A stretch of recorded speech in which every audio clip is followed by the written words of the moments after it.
سمجھ آئی؟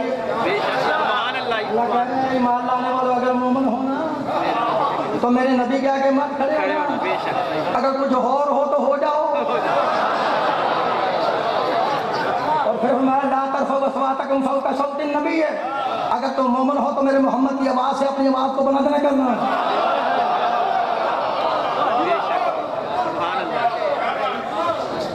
سمجھائیے؟ علامہ صاحب لکھے اللہ کو برداشت نہ ہوا، فرمایا جبریل، کہا جی رب جلیل، کہا جلدی کرو بیت المعمور میں جاؤ، میرے قدیم کے دن میں خیال آ گیا وہ بھی میرے محمد کے ہوتے ہیں، کس کا؟ امامت کا، لیکن میں اللہ برداشت نہیں کرتا، جاؤ جلدی کرو، جاؤ بیت المعمور کے اندر۔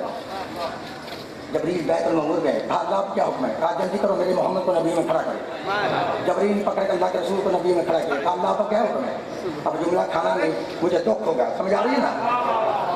صلوات پڑھو آواز بلند،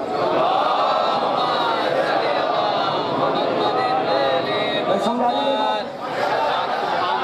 جبریل کہتے ہیں اللہ آپ کیا حکم ہے؟ اللہ کہتے ہیں جبریل اپنے ہاتھ میں میرے محمد کا بازو پکڑ کر نبیوں میں کھڑا بلند کر کے دکھاؤ، میرا جملہ نہیں کھانا۔ دیکھتا جبریل نے اللہ کے نبی کو نبیوں میں کھڑا کیا، آپ کا بازو اپنے ہاتھ میں پکڑ کر نبیوں میں بلند کر کے دکھایا۔ اب علامہ الہی بشلاہور والا دیکھتا ہے جب جبریل نے جناب محمد کا بازو نبیوں میں بلند کر کے دکھایا نا، پھر کسی موسیٰ جیسے کہ نبی کی ہمت نہ ہوئی، کھانے کا جملہ، پھر کسی موسیٰ جیسے نبی کی ہمت نہ ہوئی کہ اس کے ہوتے ہوئے مسئلے پہ امام بن کے دکھائے جس کا بازو جبریل نے بلند کر کے دکھایا۔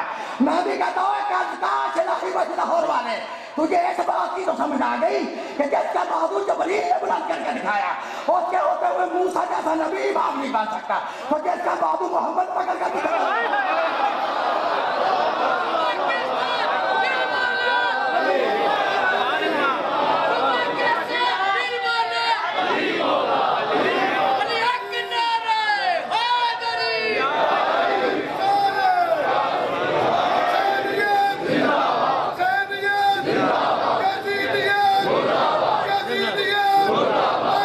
کٹ کرتا